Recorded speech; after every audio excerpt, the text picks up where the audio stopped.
Hi, ಎಲ್ಲರೂ ಹೇಗಿದ್ದೀರಾ? ಎಲ್ಲರೂ ಆರಾಮಾಗಿದ್ದೀರಾ ಅಂತ ತಿಳ್ಕೊಂಡಿದ್ದೀನಿ. ಇದು ನಮ್ಮ weekly ritual, that is ironing. So iron ಮಾಡೋದು ಅಂತಂದರೆ ನನಗಂತೂ ಒಂದು ಚೂರು ಆಗಲ್ಲ. ಆದರೆ ನನ್ನ ತಂಗಿ ಅದನ್ನು ಸರಾಗವಾಗಿ ಮಾಡ್ತಾಳೆ ಅಂತ ಹೇಳ್ಬೋದು. ನನಗೆ ಆ ಸ್ಕಿಲ್ ಇಲ್ಲ, ಐ ಎಕ್ಸೆಪ್ಟ್ ಇಟ್. ಹಾಗಾಗಿ ಯಾವಾಗಲೇ ಐರನ್ ಮಾಡಿದ್ರೂ ನಾನು ಬಟನ್ಸ್ ಎಲ್ಲ ಹಾಕ್ಕೊಡ್ತೀನಿ. ಅವಳೇ ನೀಟಾಗಿ ಐರನ್ ಮಾಡಿ ಎಲ್ಲ ತೊಗೊಂಡು ಬಂದು ಇಡ್ತಾಳೆ.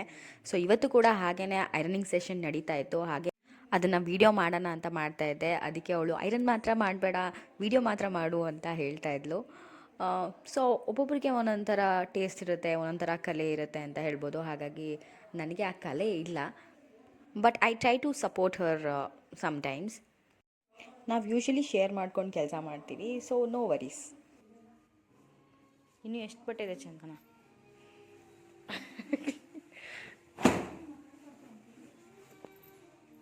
ಸೊ ಇವತ್ತು ಅವಳು ಐರನ್ ಮಾಡ್ಕೊತಾ ಇದ್ದರಿಂದ ನಾನು ಅಡುಗೆ ಕೆಲಸ ಮಾಡಿಕೊಂಡೆ. ಸೊ ಅಡುಗೆ ಆಲ್ರೆಡಿ ಬೆಳಗ್ಗೆ ಸಾಂಬಾರೆಲ್ಲ ಮಾಡಿದ್ವಿ, ಜಸ್ಟ್ ಅನ್ನ ಮಾಡಿ ಮುದ್ದೆ ಮಾಡೋದು ಅಷ್ಟೇ ಬಾಕಿ ಇದ್ದಿದ್ದು. ಸೊ ಅದನ್ನು ಮಾಡ್ಕೊತಾ ಇದ್ದೆ.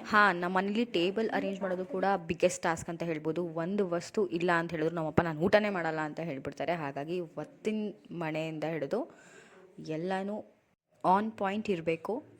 So I was doing that. How is your ironing experience? Sweating.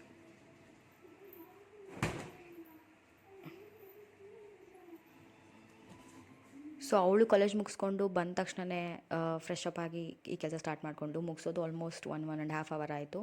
ಅದಾದಮೇಲೆ ಊಟ ಮಾಡಿಕೊಂಡು ರೆಸ್ಟ್ ಮಾಡ್ತಿದ್ದೀವಿ.